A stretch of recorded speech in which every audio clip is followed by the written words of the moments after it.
Bueno, ahí vamos. Para definir un poco entonces el trastorno del espectro autista, es un trastorno que está incluido dentro de los trastornos del neurodesarrollo y se manifiesta por la presencia de síntomas en dos aspectos: en las alteraciones en la comunicación social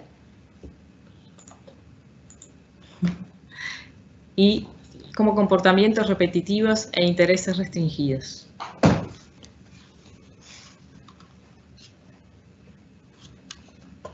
Bien. Puedo pasar. No se puede pasar.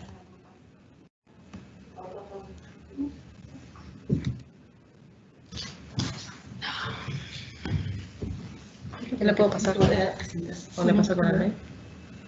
En la presentación. Abajo. Acá.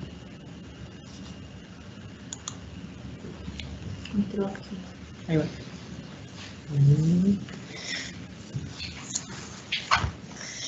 Bien, bueno, ahí seguimos.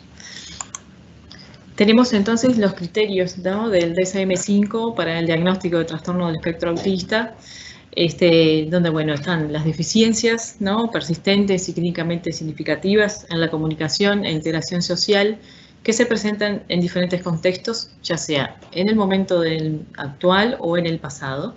Y ahí vemos que se ven deficiencias de la reciprocidad socioemocional, las dificultades en la comunicación no verbal que se hacen presentes en la interacción social, la interferencia para desarrollar y mantener relaciones sociales adecuadas a nivel de desarrollo.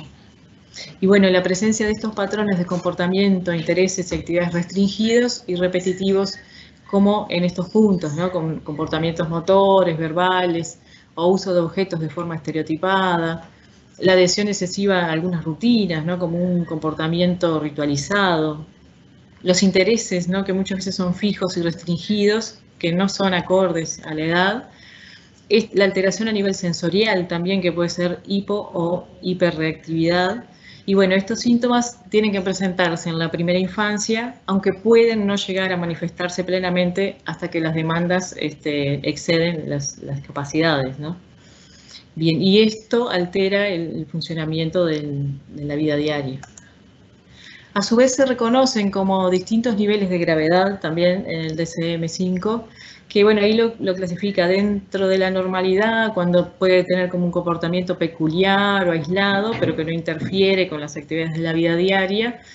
Algunos síntomas, ¿no?, en alguna dimensión que se pueden presentar, que son subclínicos, y después comienzan a ver ya en los grados de afectación mayor, cuando en grado 1, cuando necesita ayuda, en el grado 2, cuando esta ayuda que necesita es notable, y en el grado 3, cuando necesita ayuda muy notable, ¿no?, con una marcada interferencia en la vida diaria, sobre todo vinculado a la inflexibilidad y las dificultades a nivel atencional y en la comunicación social.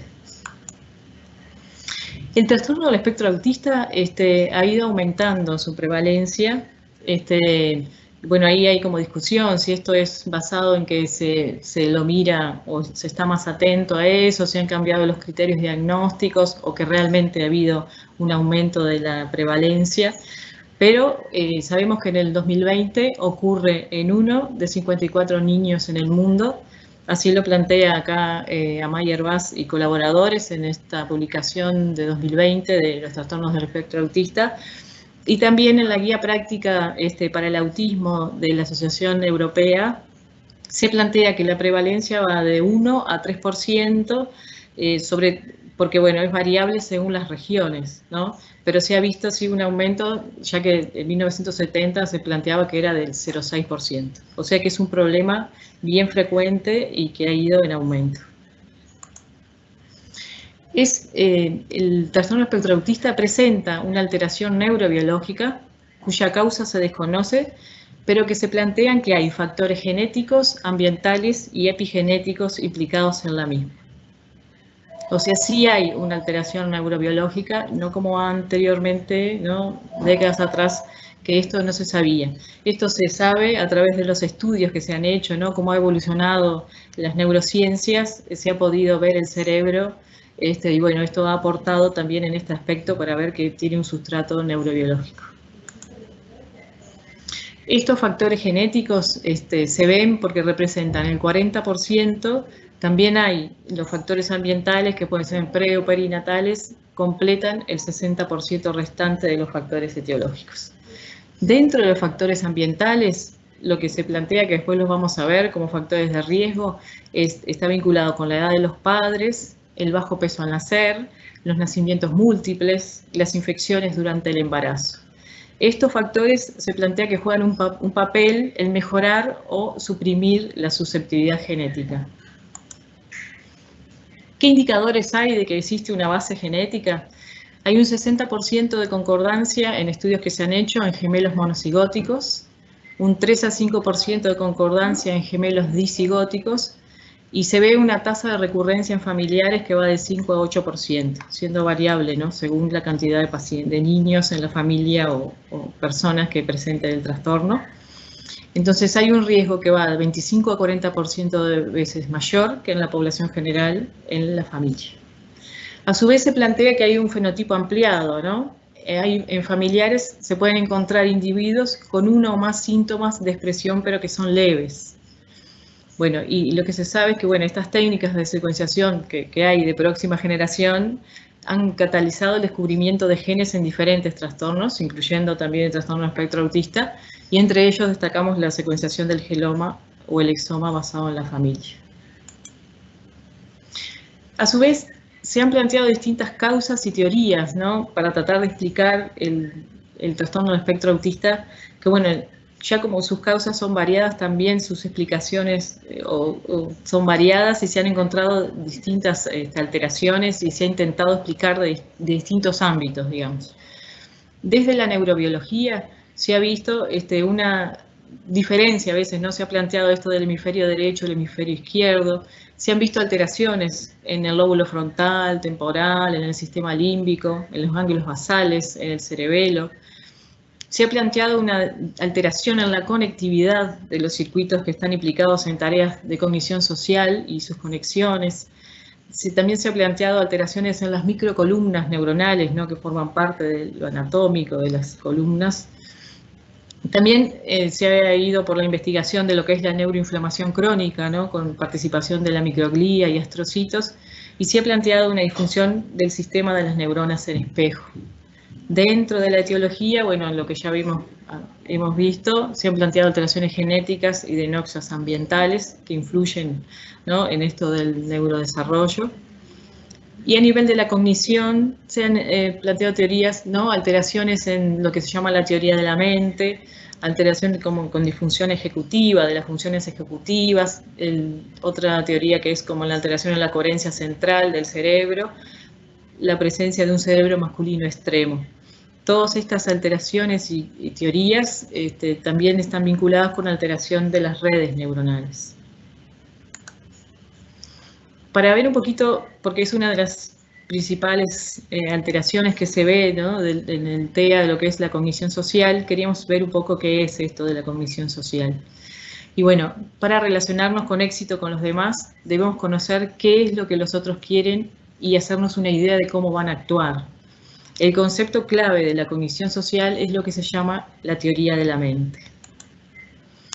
Con respecto a esto hay distintos modelos, ¿no?, y se han visto que hay procesos automáticos que están relacionados con mecanismos propiamente innatos que no podemos modificar, que incluye el reconocimiento, por ejemplo, de las expresiones básicas, y procesos adquiridos, que están relacionados con las capacidades que tienen que ver con nuestro contexto y nuestros deseos, que incluye la capacidad de mentalización, la toma de decisiones, los juicios morales, por ejemplo. Se relaciona con la autorregulación comportamental y emocional que cada uno lleva a cabo. La teoría de la mente es la capacidad para atribuir creencias, sensaciones y deseos a las demás personas y comprender que son diferentes a los nuestros. Nosotros nos reconocemos y percibimos e interpretamos sentimientos de otros. ¿Qué es distinto esto de la mentalización o la teoría de la mente a la empatía, ¿no? La empatía es como la capacidad para reaccionar emocionalmente ante el estado del otro, ¿no? Son cosas diferentes. Una es como comprender esto que es que el otro puede tener pensamientos distintos, ser diferentes a los nuestros, y otra es lo que sentimos o reaccionamos. Si alguien siente dolor, que podemos acompañarlo en ese dolor. Son como cosas bien diferentes, pero forman parte de la cognición social. Hay distintas áreas cerebrales que están implicadas en esto de la cognición social, que como vimos se ha visto en base a esto del avance de las neurociencias, ¿no? Con estudios funcionales y de diversa índole que han aportado en los últimos años. Esto para ver un poco lo que es el sustrato anatómico, ¿no? Vemos acá, por ejemplo, la corteza prefrontal medial, que diferencia las representaciones de estados mentales de los que no lo son. El surco temporal superior derecho, que está vinculado con la capacidad de predecir la conducta del otro. El polo temporal, ahí más abajo, que permite el acceso al conocimiento social, permite otorgar significado a las experiencias al compararlas con experiencias previas almacenadas. Después vemos, ¿no?, el giro fusiforme, que tiene que ver con la respuesta selectiva a los rostros, la amígdala, con el reconocimiento de emociones faciales, principalmente vinculadas al miedo, al asco. El surco temporal superior, que se vincula con la detección de la dirección de la mirada ajena, la diferencia entre el movimiento mecánico y lo que es el movimiento biológico. La corteza somatosensorial, que tiene que ver con la representación perceptiva de un estímulo, etcétera, ¿no? Por ejemplo, el surco temporal superior, que se vincula con la representación de la perspectiva de otra persona y poder tomar decisiones desde esa perspectiva. Hay muchas, ¿no?, áreas cerebrales que están vinculadas con todo esto. La corteza prefrontal medial y la orbitofrontal, que tienen vinculación con la regulación de la conducta en caso de cooperación social, comportamiento moral, agresión social, etcétera. Vemos otras, ¿no?, que están vinculadas como en la amígdala, el hipotálamo, el cuerpo estriado, la corteza orbitofrontal. Todo esto, ellas que definen el significado emocional de un estímulo. Bueno, esto tiene que ver con el sistema límbico. Todas estas estructuras participan o se plantean que hay dificultades en esto del trastorno del espectro autista, ¿no? Bueno, y viendo un poquito de las teorías, para ver algunas, una es esta de la teoría de la conectividad, ¿no?, que se plantea que hay alteraciones en distintas regiones del cerebro. Una es esta en la subregión de la ínsula, en niños con trastorno del espectro autista, comparados con niños con desarrollo típico. Esto lo mostraron en este estudio de Jinping Zhu en 2018, que mostró que porque en un momento se pensaba si había hipoconectividad o hiperconectividad de distintas áreas vinculadas a esto de la cognición social. Después se ha visto en este trabajo que hay de los dos aspectos, ¿no? Encontraron ellos hallazgos de alteración en conectividad en la red motora, la red visual y en la red frontotemporal. Y en algunos casos hay como una hipoconectividad, ¿no?, en esto acá de la ínsula, que tiene que ver con un papel crítico en el procesamiento de la información relevante para el funcionamiento social. Pero también hay otras, desde la misma ínsula, pero en otra área, hay como hiperconectividad con otras áreas, ¿no? Y bueno, lo que se vio es que tanto la hipoconectividad como la hiperconectividad con las distintas regiones está significativamente asociado a la severidad del trastorno del espectro autista en los niños. También hay, como se ha investigado, ¿no?, el trastorno del espectro autista con respecto a la inmunidad, las alteraciones inmunitarias, y hay evidencia que respalda la existencia de que existe una neuroinflamación desregulada, que hay posible implicancia de la microglía y los astrocitos. Y bueno, y se plantea esto, que hay una existencia de una inflamación crónica en el sistema nervioso central. Acá lo vemos en este trabajo que plantea Samantha Mata y colaboradores de 2018. Ellos encontraron un aumento en inmunoreactividad de los astrocitos a nivel de la capa granular y la sustancia blanca del cerebelo, y todo esto de la disminución de las células del Purkinje y las granulares, número reducido de axones dentro de las capas de las células de Purkinje y un aumento de la densidad de la microglía en la corteza frontal dorsolateral. A su vez también se plantea una alteración en los sistemas de las neuronas en espejo. Con respecto a esto, Rizzolatti, que fue el que las describió en monos, descubrió un grupo de neuronas que se activaban cuando llevaban a cabo la acción, así como cuando la observaban sin tener que hacerla ellos mismos. Entonces planteó que se puede aprender una acción al observarla sin tener que hacerlo. Y plantea el vínculo con el aprendizaje, ya que la imitación es fundamental para el aprendizaje y el desarrollo de las pautas sociales. Y bueno, se ha vinculado mucho, ¿no? Esto del sistema de neuronas en espejos y el TEA. ¿Qué es el mecanismo espejo? Es cada vez que un individuo observa a otro individuo realizando una acción, hay un conjunto de neuronas que codifican esa acción y es activado en el sistema motor del observador, ¿no? Acá vemos los circuitos que están implicados, frontales y parietal y temporal.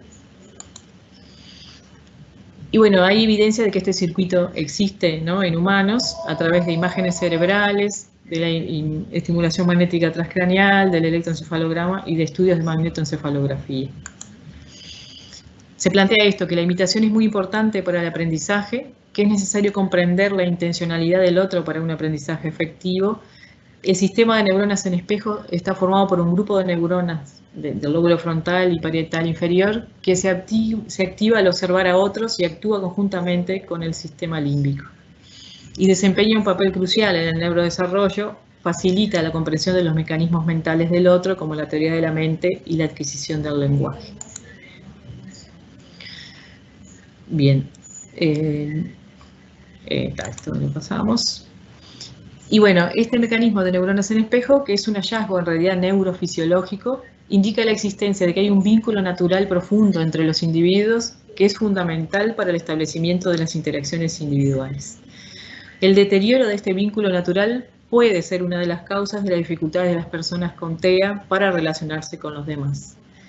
Y bueno, en experimentos con imágenes cerebrales y electrofisiológicos demostraron que las personas con trastorno del espectro autista tienen deterioro en el mecanismo espejo. Se plantea esto, que hay una actividad típica de este sistema y que este sistema, bueno, desempeña un papel en el procesamiento de las intenciones de los demás solo una vez que se han revelado claramente las intenciones, ¿no? A su vez se plantea que hay otro circuito como más complejo que participa en realizar inferencias tempranas sobre las intenciones de las acciones que se observan. Pero bueno, se plantea esto, que la actividad del sistema espejo es independiente de la performance comportamental y el nivel de autismo y que posiblemente juega un rol inconsciente en el procesamiento de las intenciones de los demás. Bien. Vamos entonces un poquito a ver los síntomas, ¿no? ¿Con qué síntomas se pueden presentar estos niños? Y acá hay un trabajo lindo que hizo Connie Casari, que es una de las promotoras, digamos, o fundadora de un método de abordaje del trastorno espectro autista que se llama Jasper. Pero bueno, ha hecho muchas publicaciones. Esta publicación en realidad está muy interesante porque compara cómo se van adquiriendo el desarrollo de los aspectos de la atención conjunta, de los procesos de atención conjunta en los niños con desarrollo típico y los niños con trastorno del espectro autista. Y bueno, y acá hace como hincapié en estos comportamientos, digamos, ¿no? La presencia del señalamiento, del contacto ocular, el poder dar y esto de mostrar, ¿no? Ella ahí hizo una comparación entre estos niños típicos y con los niños que tenían trastorno del espectro autista. También lo comparó que tenían el mismo nivel, digamos, de lenguaje, ¿no? O sea, ambos, ya sean con trastorno del espectro autista o que eran niños normotípicos, tenían el mismo nivel de desarrollo del lenguaje porque es importante para esto de la comparación. Y lo que encontró dentro de la diferencia es esto, ¿no? Como que a los niños con trastorno del espectro autista tenían, aparecía más tarde el poder señalar, bueno, para mostrar algo que con respecto a los niños normotípicos y también en esto del seguimiento con la mirada.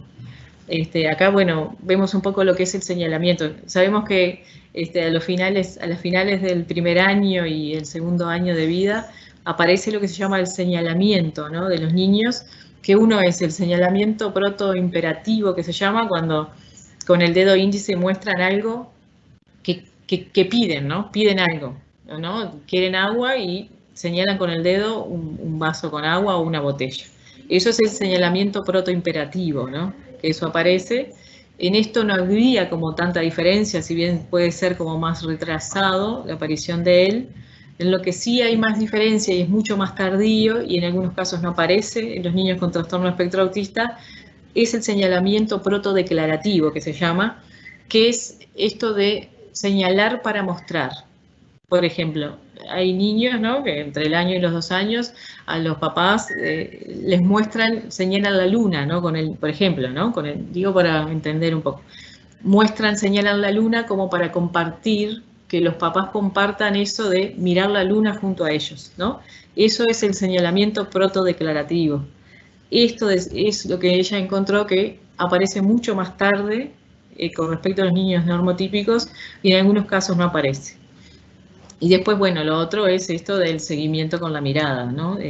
La capacidad de la mirada sostenida de los niños con trastorno de espectro autista.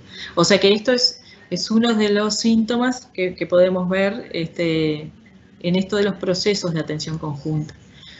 Atención conjunta es esto de, a veces es un signo y también se habla como que es un proceso, ¿no? Los procesos de atención conjunta tienen que ver con todo esto, con esto de estar con el otro, ¿no? Y algunos autores incluyen todo esto de señalamiento, de la mirada, la respuesta al nombre, como dentro de los procesos de atención conjunta, y a su vez hay un signo que es la atención conjunta que se busca, que es esto de compartir un objeto, ¿no? Digo como para diferenciar. Por ejemplo, la atención conjunta está presente cuando tú le mostrás un objeto a un niño, él te mira, mira el objeto y te vuelve a mirar. Eso es la atención conjunta que también aparece cercana al año de vida. Después, dentro de los síntomas también están lo que se llaman las banderas rojas o los signos de alarma, ¿no? Que bueno, paso un poquito para adelante y después volvemos para atrás. ¿Qué es una señal de alarma? ¿No? Una señal de alarma no implica necesariamente una afectación del desarrollo. Se puede encontrar en un niño con desarrollo normal, ser un signo transitorio o bien un aspecto reactivo del niño a determinadas situaciones ambientales. Y bueno, esto porque esto es, se considera que hay riesgo de TEA cuando se observan más de 2 o 3 señales de alarma con una intensidad, frecuencia y duración significativas. Pero bueno, volvemos para atrás. Y acá, viendo un poco esto de cuáles son las banderas rojas que se plantean en el autismo, esto también está tomado de este artículo de Amaya Herbaz.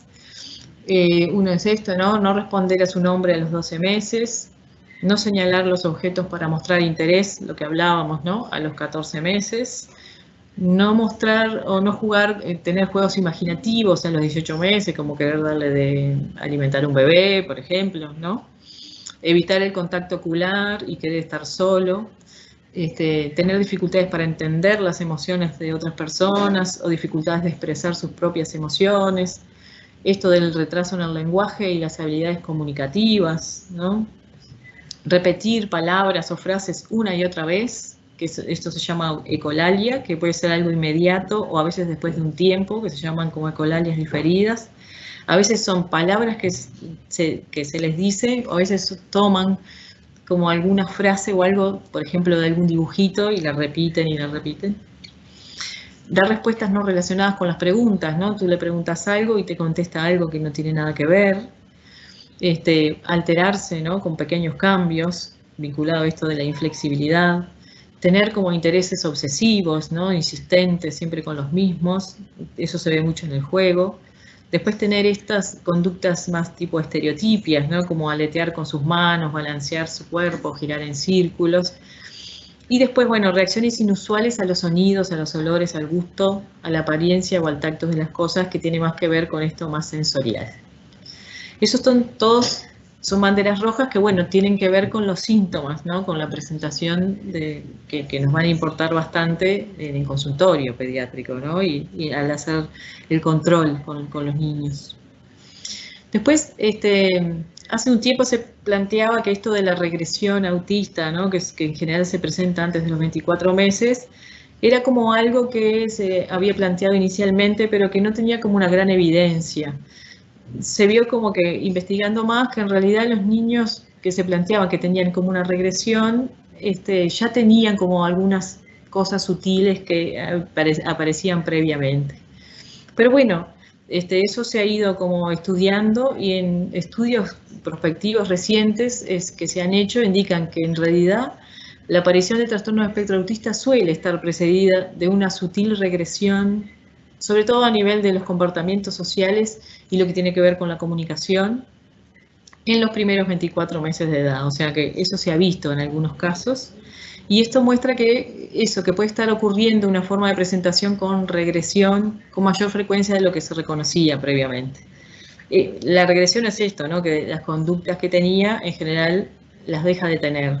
Y eso se ve más en la parte más social, ¿no? En esto del el vínculo con el otro, de estar como más atento, ¿no? A la interacción social, que eso va para atrás, y en el lenguaje también, ¿no? Si dijeron algunas palabras o algo, a veces se ve que las dejan de decir. Es sobre todo en esos dos áreas del desarrollo donde se ve la regresión, si la presentan, ¿no? También hay niños que tienen trastorno espectro autista y no tienen una regresión, ¿no? Y se ven los signos precoces.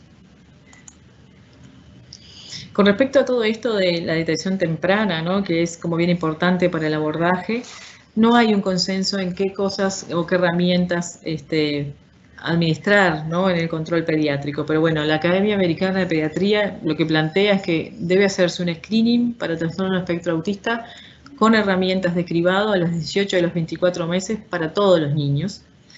Y después la Academia Americana de Neurología lo que plantea es que hay que hacer una vigilancia de rutina del desarrollo en todos los niños identificados como de riesgo y bueno, y cribaje para autismo con algunos de estos dos cuestionarios como el MCHAT o el Autism Screening Questionnaire.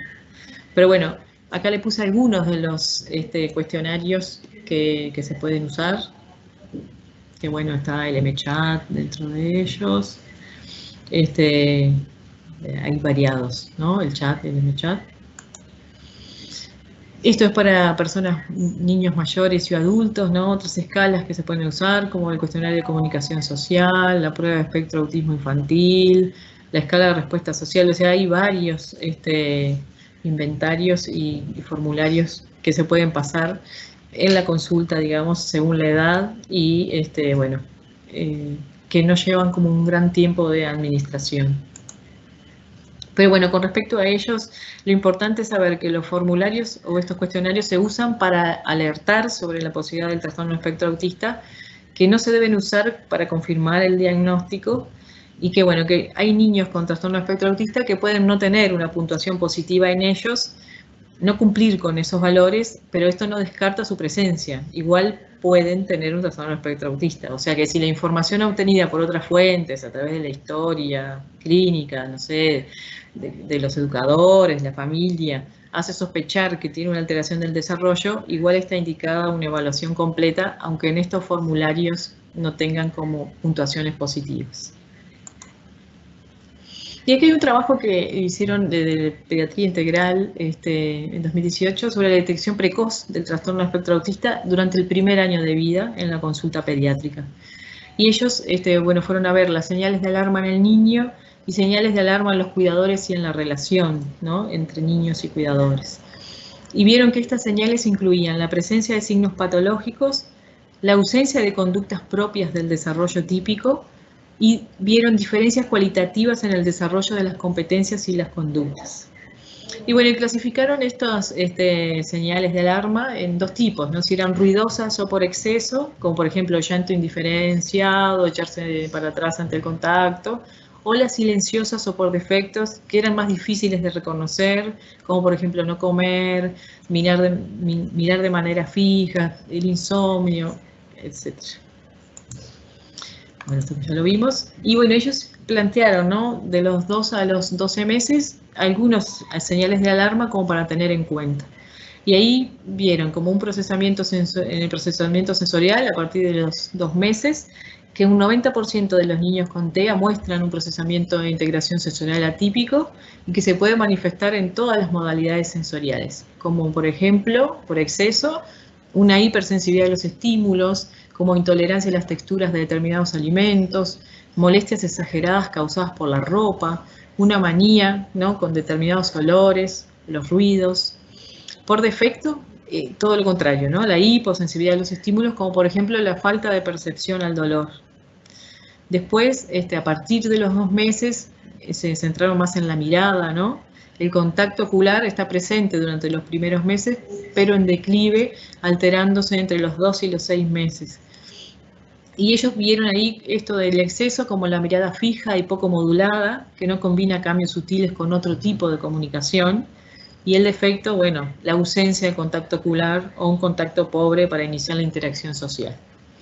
Después, con respecto a la reacción al entorno, también a partir de los 2 meses, ven una alteración en la capacidad de regulación del aurosal, ¿no? Y ven en exceso como un llanto que es difícil de interpretar, rabieta sin motivo aparente, ¿no? O inquietud motriz, reacciones emocionales intensas y difíciles de calmar. Y en defecto, los bebés que son descritos por los papás, ¿no? Como muy buenos, que se cansan fácilmente, que son como apáticos, con inhibidos, con mucho sueño. La sonrisa social correspondida, ¿no? Que se ve a partir de los 3 meses, ven esto como la sonrisa congelada, fija, que no responde a la interacción con el otro. Y en defecto, ¿no? Esto de la sonrisa que solo se da como un acto reflejo, ¿no? Son niños que en general no sonríen, ¿no? O sonríen cuando son provocados, por ejemplo, como con las cosquillas. Ven, a su vez, mayor interés por los objetos que por las personas, sobre todo a partir de los 4 o 5 meses, con una ausencia esta de la preferencia innata hacia los estímulos biológicos, ¿no? Versus los no biológicos que tenemos los humanos. Y acá se ve, ¿no? Preferencia por cosas perfectas, juegos simples, iguales, sin cambios, conductas repetitivas, con poca variabilidad. Las dificultades motoras, ¿no? Que ven a partir de los 4 meses, como para entender el propio cuerpo, integrarlo. Pueden tener hipotonía, hipertonía, dificultades para ajustarse al cuerpo de la persona que lo cuida, ¿no? De la integración en la línea media. Y bueno, y la no desaparición de algunos de los reflejos motores primarios.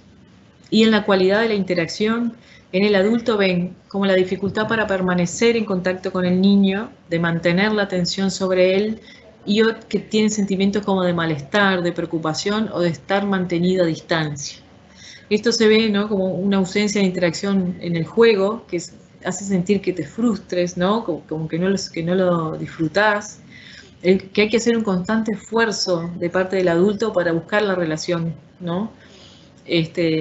Y bueno, que la interacción con el niño a veces puede ser desagradable, y si bien puede ser agradable, muchas veces esto del agrado no es como sostenido, ¿no? Del vínculo. Bueno, después hay otras que tienen que ver con la comunicación, el balbuceo, ¿no? Alteraciones en el lenguaje, en la comunicación.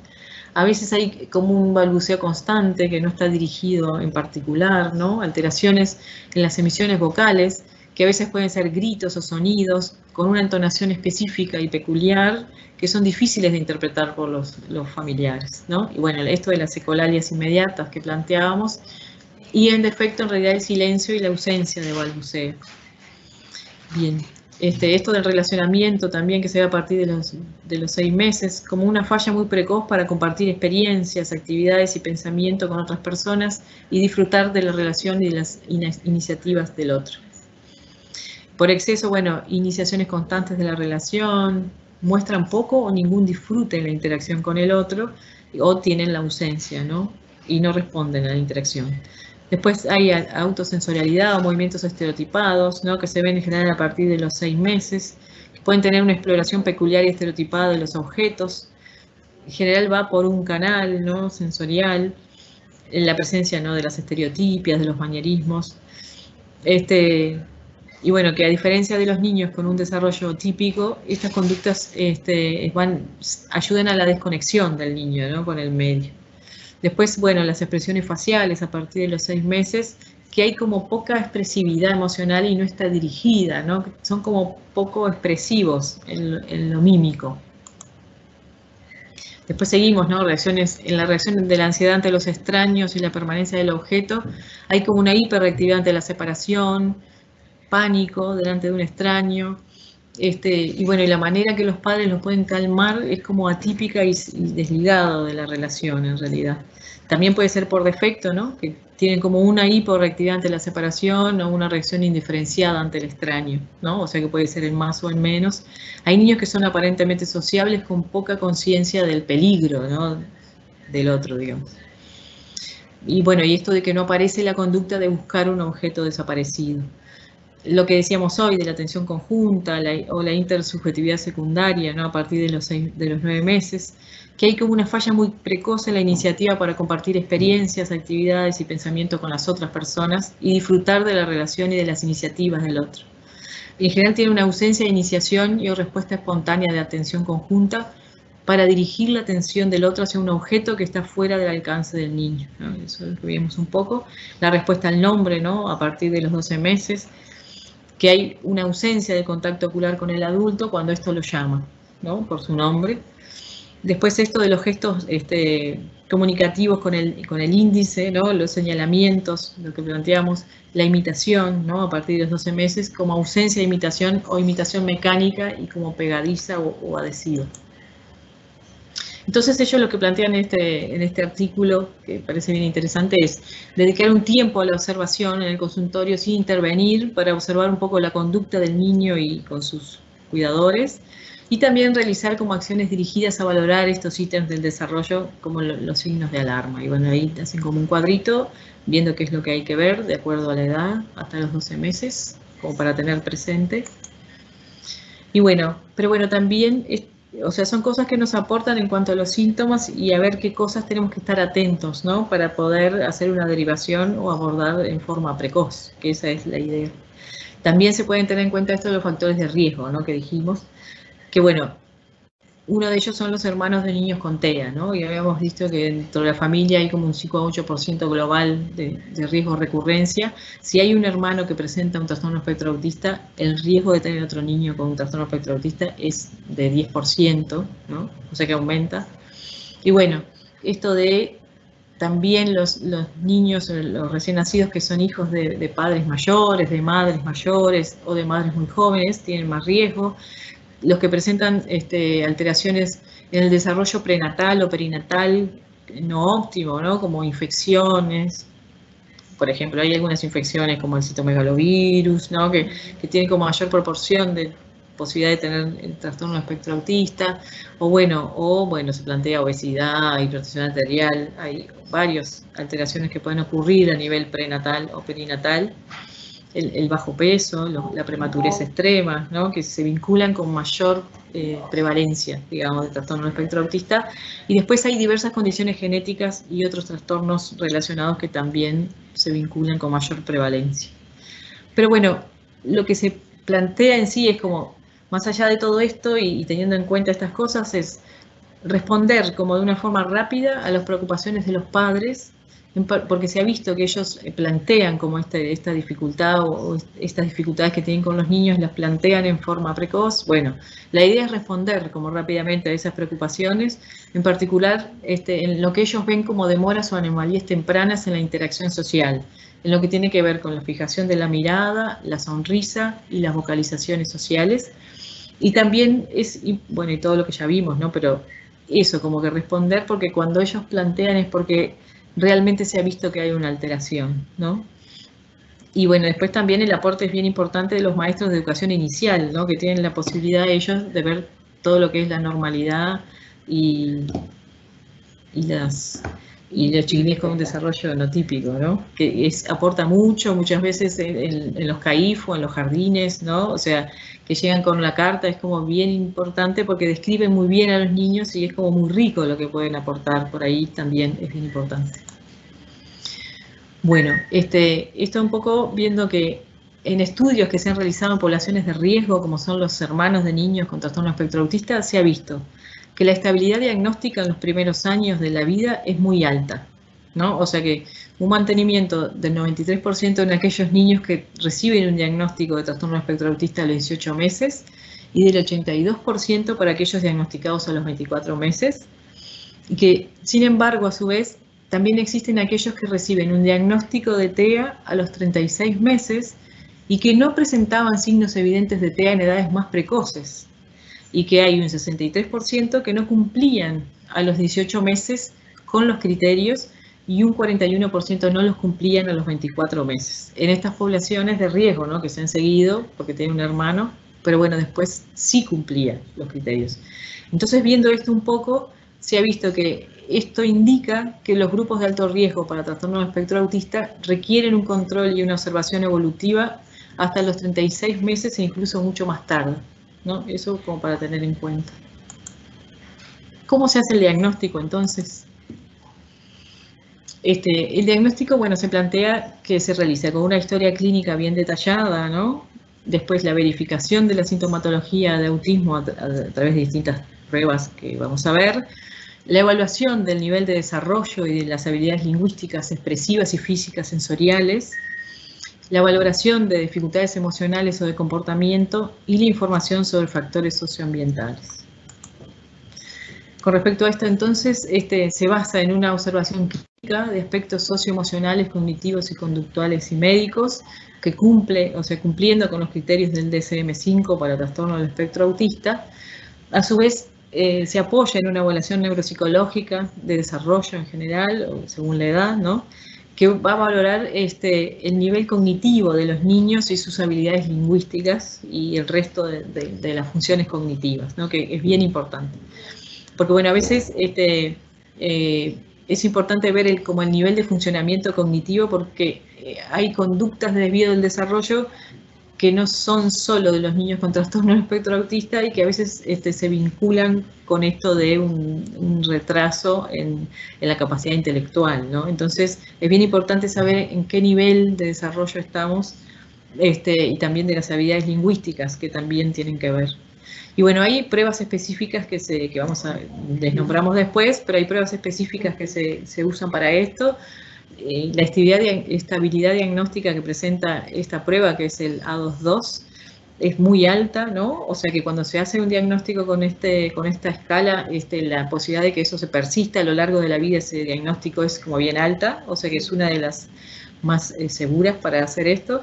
Y también la entrevista ADIR, que también se hace, que es una entrevista a los padres larga, también eso se ha visto como que son las pruebas como con más estabilidad diagnóstica. Se pueden realizar desde los 12 meses de edad. Según estos instrumentos se recomienda hablar de diagnóstico de TEA a partir de los 31 meses y antes se plantea de riesgo o de preocupación de síntomas de TEA. Acá, bueno, vemos estas y otras entrevistas diagnósticas que se hacen para certificar el diagnóstico, digamos.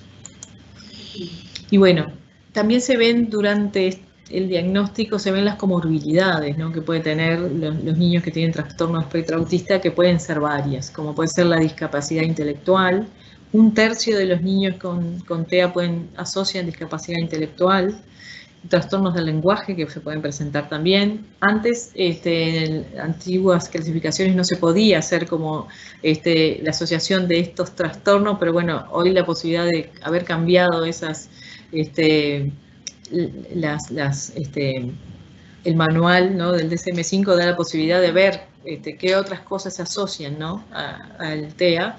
Uno es el trastorno del lenguaje, que es bien frecuente, los trastornos por tics, el síndrome de Tourette, algunas alteraciones motoras que tienen que ver más con la coordinación, ¿no? O el tono muscular, la presencia del trastorno por déficit atencional, los trastornos de ansiedad, depresivos, según la edad, ¿no? La presencia de un trastorno obsesivo compulsivo, que a veces, bueno, inicialmente, a veces dificulta el diagnóstico inicial, ¿no? Pero bueno, los trastornos de conducta que se puedan asociar, las alteraciones en el sueño.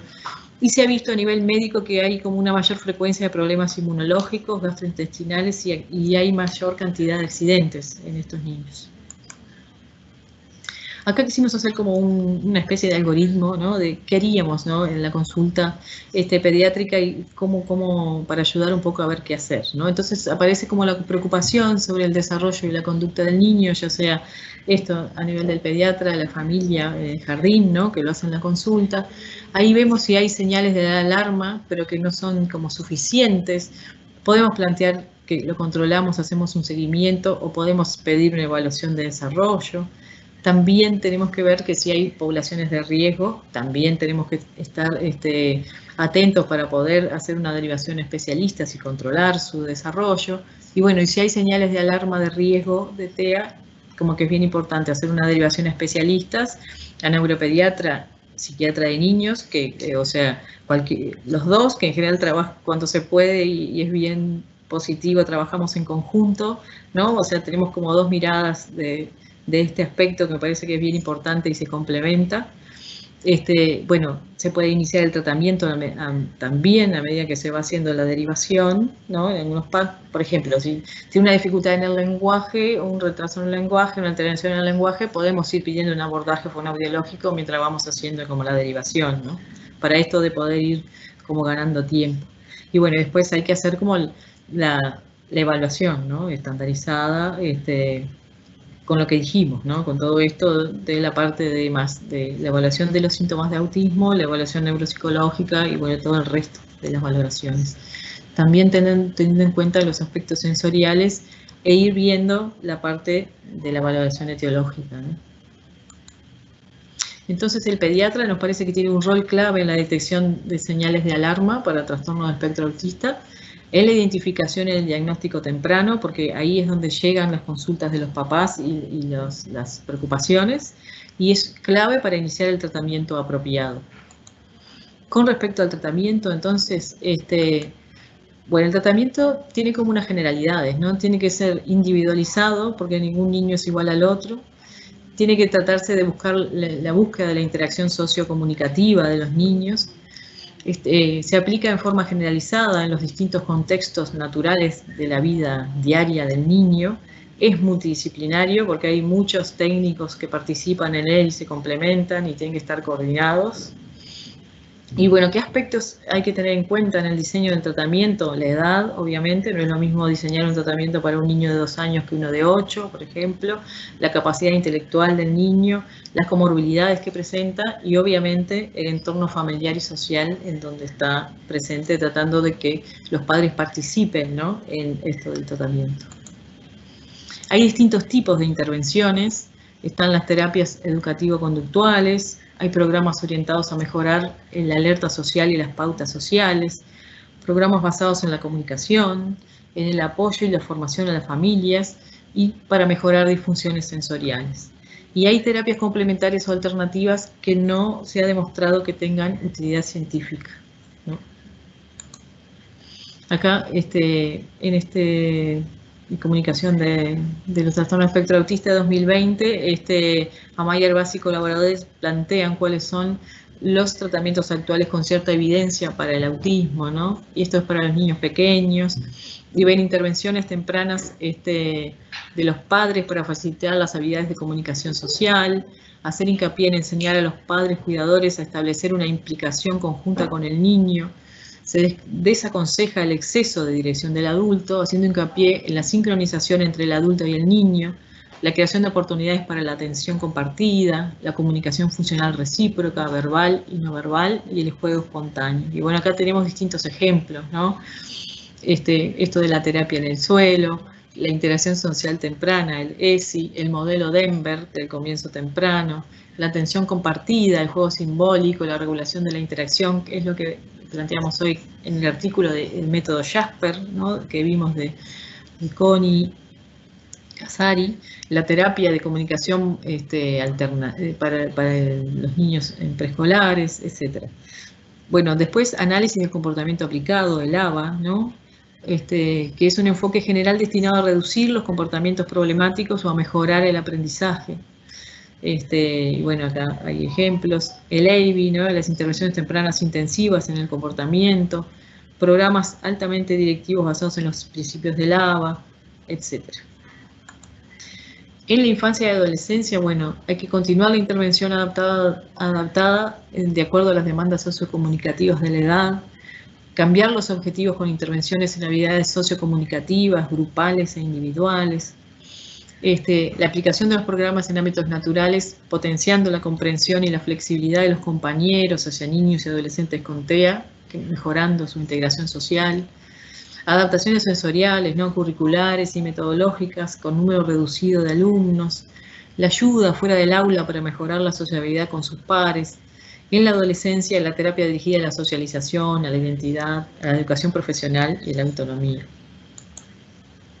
Bueno, acá vemos un poco esto de los enfoques centrados en los niños mayores, también con evidencia, en la estructuración y la previsibilidad o indicaciones verbales, no verbales. Las intervenciones de habilidades sociales para mejorar las relaciones y las comunicaciones con los compañeros.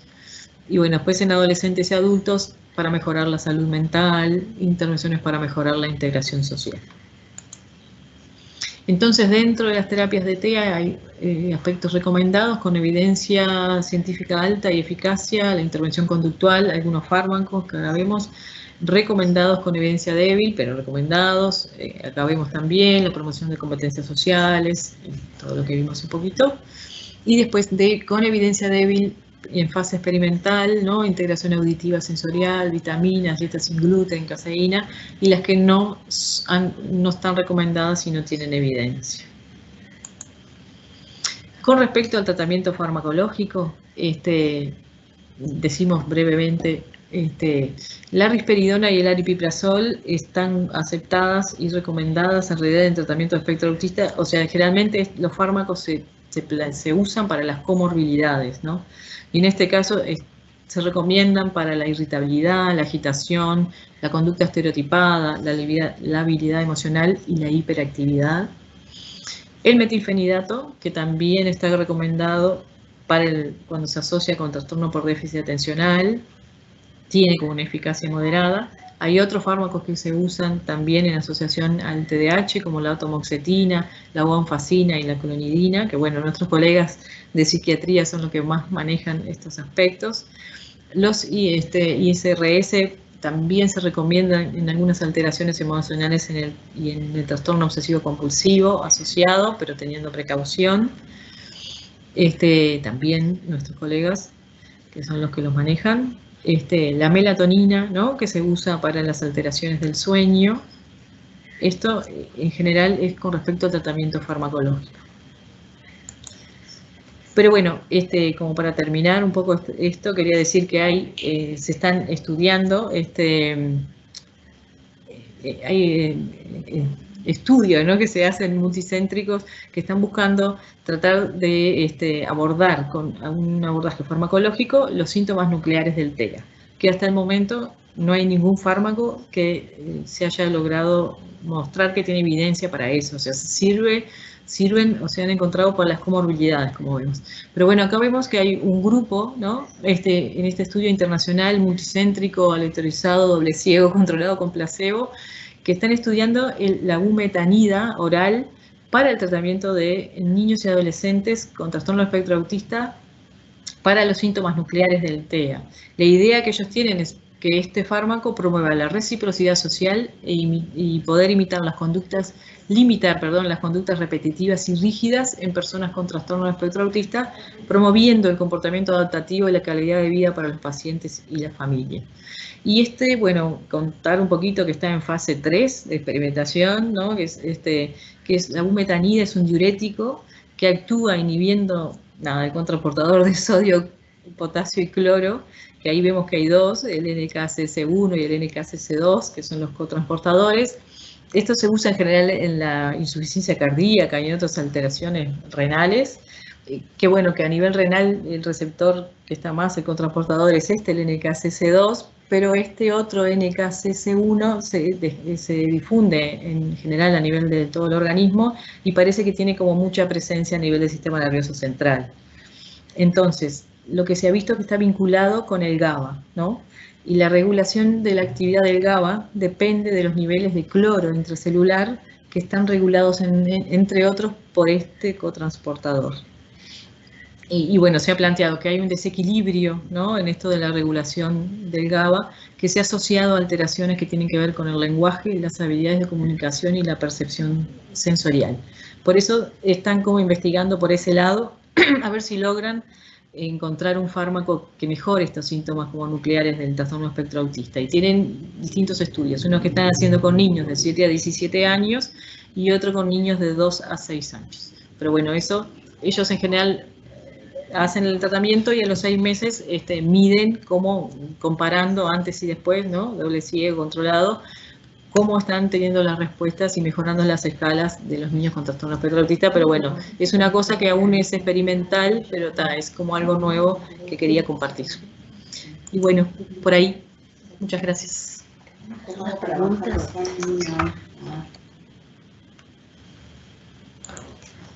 ¿Allá se ven las preguntas o no? Ahí leo las preguntas. Sí. Acá tengo audio o no? No.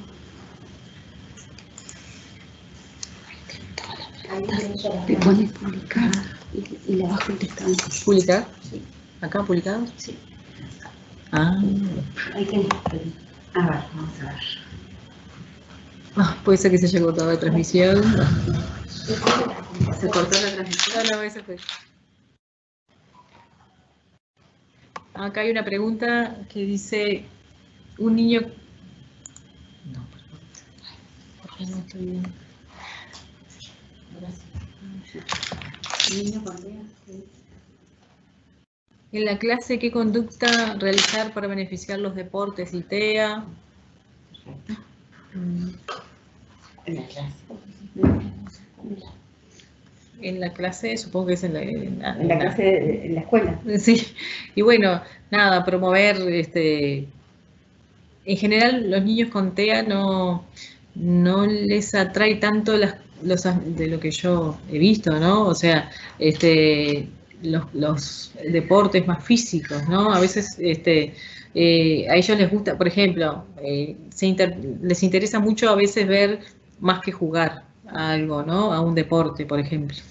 Pero bueno, no sé, ahí tratar de ayudar con los compañeros y por ahí. ¿Los deportes grupales le gustan más que los deportes, por ejemplo, el tenis, que está solo? A ver.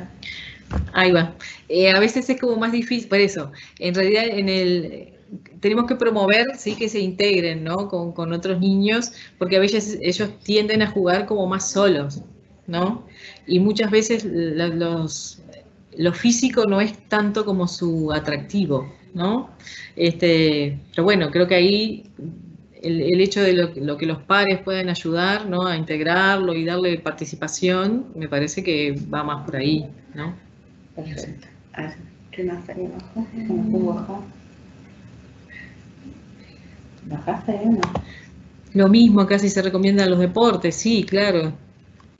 Los deportes como a cualquier niño, ¿no? Me parece. ¿Cuáles son los tips para maestros? Tips para maestros. Sí, o sea, los maestros tienen como mucha, no sé si los tips son para la detección o también puede ser como para el abordaje, ¿no?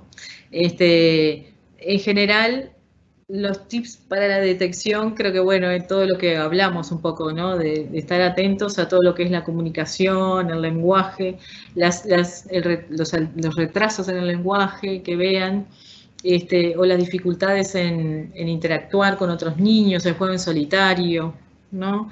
O bueno, las conductas repetitivas que a veces se ven, sobre todo en nivel inicial, eso es como bien importante, y si ven eso, esas conductas que vimos, ¿no? Como signos de alarma, me parece que es bien importante plantearlos a los papás y bueno, y poder hacer un informe que le llegue como al pediatra y describir, ¿no? Lo que ven. Creo que uno cuando ve en la consulta los informes de maestros, que son como bien ricos en todo lo que es lo descriptivo, de cómo ven al niño en las distintas áreas del aprendizaje y del desarrollo, aporta un montón, ¿no?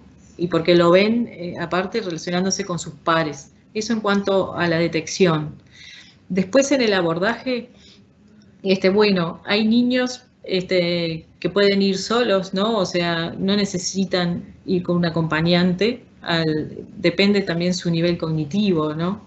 En general los niños que tienen como un buen nivel cognitivo normal, se recomienda que vayan a escuelas comunes para aprender y bueno, la idea es esa, ¿no? Muchas veces sí hay como estar atentos a las dificultades que pueden tener con respecto a esto de los muchos estímulos, ¿no? Que a veces como que los abruman, ¿no? Muchos ruidos.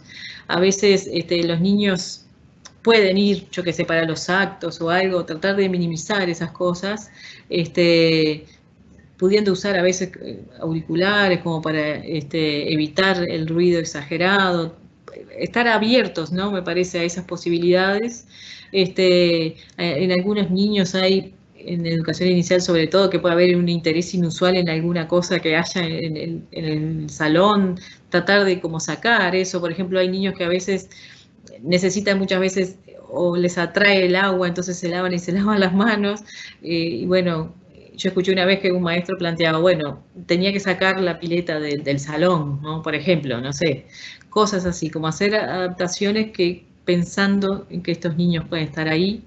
Después, bueno, promover la interacción con los otros niños, tratar de que formen, si hacen equipos, ¿no? De trabajo, que puedan ir rotando o incluirlos en los equipos, aunque los otros chiquilines, porque a veces quizás estén más solos, también en el recreo, ¿no? Ayudar a integrarlos en los juegos, ¿no? Si se hacen juegos compartidos, que puedan participar. Eso, estar como atentos a esas cosas, me parece por ahí. Y bueno, después habrá que ver, porque dentro de la evaluación neuropsicológica pueden tener como algunas características o algunas dificultades en las habilidades académicas en sí, o más en la coordinación, ¿no? Aspectos que habrá que ver más general, ¿no?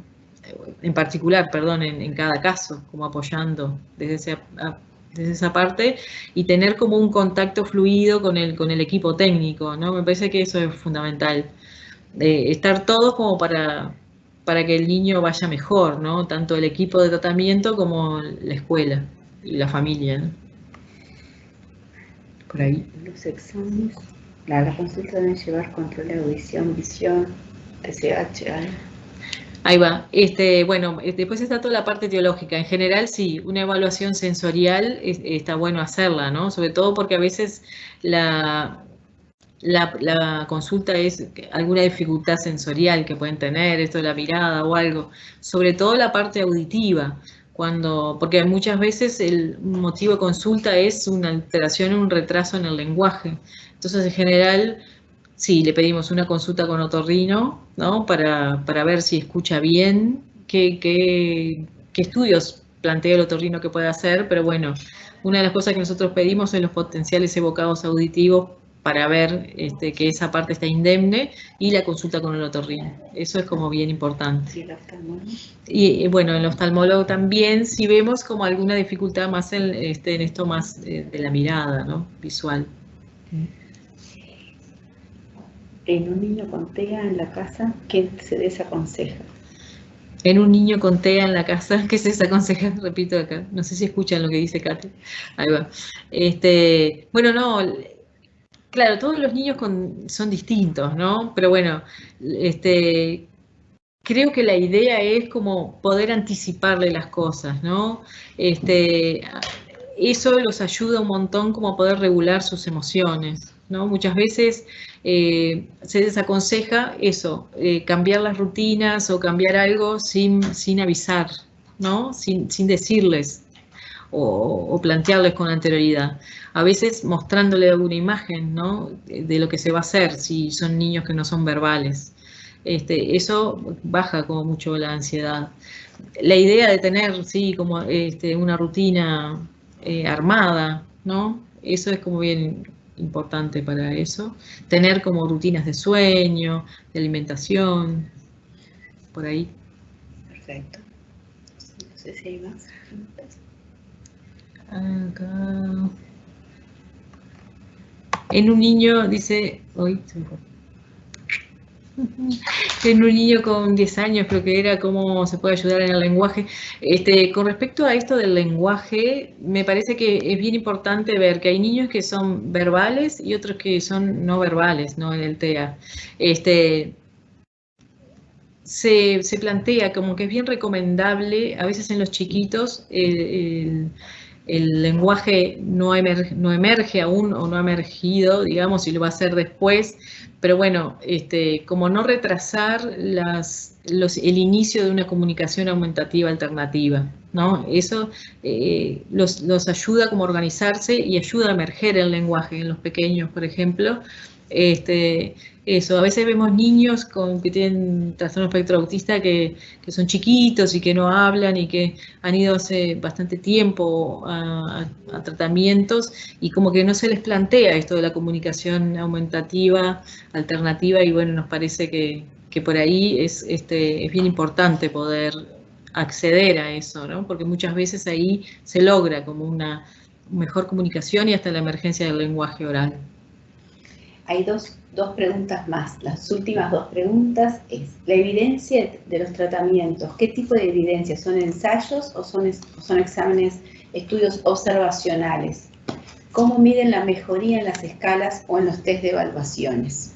Ahí va. En general, sí, lo que se hacen son estudios que sean observacionales, muchos, ¿no? De cómo cómo responden a las terapias, y en general se miden a través de las escalas, ¿no? Que sirven para usar, para diagnosticar el TEA, ¿no? Después hay algunos tratamientos que no son biológicos que también se ha visto que pueden ser recomendables, ¿no? Como por ejemplo la musicoterapia, eso, que también es como coadyuvante y puede ayudar en el tratamiento. Ahí depende de cómo están hechos los estudios, ¿no? En por ejemplo, que vimos, ellos miden sí las escalas y los ven en las escalas de TEA, cómo bajan los puntajes de las escalas, ¿no? Pero bueno, tienen como distintos diseños los trabajos.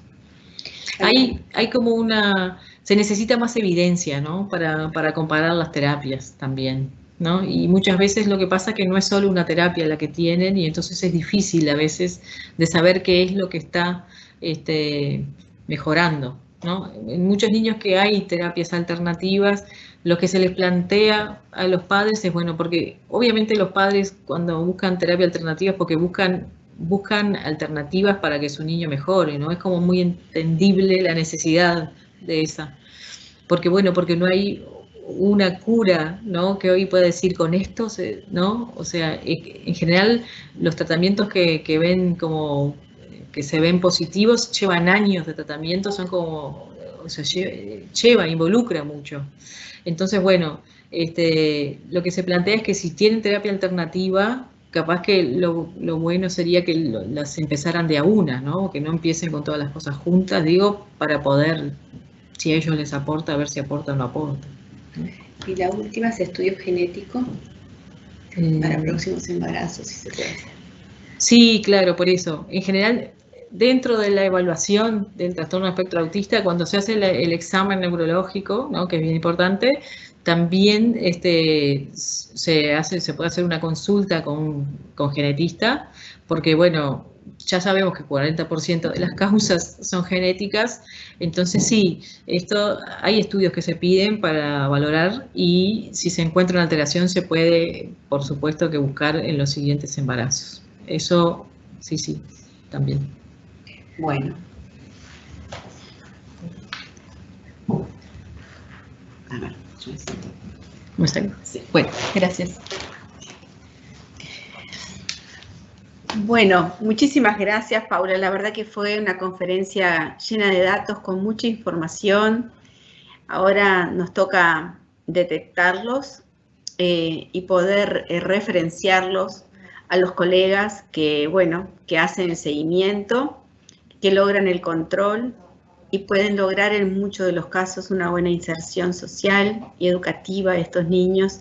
Así que creo que, en el mes del autismo me parecía muy importante lograr tener esta profundización para todos nosotros, los pediatras, y poner sobre la mesa cuáles son los síntomas, cuáles son los signos, qué escalas se manejan, cómo referenciarlos, y sobre todo la semiología de estos niños. Bueno, es muy importante, me parece, hacer una referencia precoz, adecuada, y hacer un seguimiento en forma conjunta con los especialistas para lograr que todos estos niños se beneficien con un adecuado control y que en definitiva mejore muchísimo la calidad de vida del paciente, de la familia y una muy buena inserción social y educativa, que eso va a ser lo que le va a cambiar la vida a este paciente. Así que muchas gracias, Paula, fue muy importante tener esta charla contigo. Muchas gracias.